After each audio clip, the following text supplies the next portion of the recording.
আল্লাহ ইন্নী কুনতু মিনাজ জালিমিন, আমি জালিমিনদের খাতার মধ্যে নিজের নামটা উঠাইলাম। দুনিয়ার কোনো ব্যক্তি এই বিপদ থেকে আমারে বাঁচাইতে পারে না, দুনিয়ার কোনো ব্যক্তি এই মুসিবত থেকে আমাকে বাঁচাইতে পারে না। মাছের পেটে যাইয়াও ইউনুস নবী আমার মাওলারে ভুলে যায় না।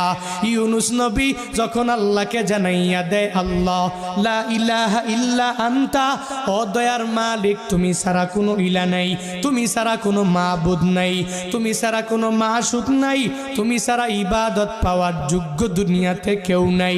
যখন ও ইউনুস নবী আমার ওই মাছের পেটের মধ্যে সিজদার মধ্যে পড়িয়া আল্লাহকে পুত পবিত্র বলে, আল্লাহ ছাড়া মাবুদ নাই এই বলে যখনই ঘোষণা দিয়া দেয় আর নিজের ব্যাপারে আল্লাহর দরবারে জানাইয়া দেয়, ও মালিক আমার ঠিক হয় নাই, নিজের নফসের উপরে জুলুম করেন।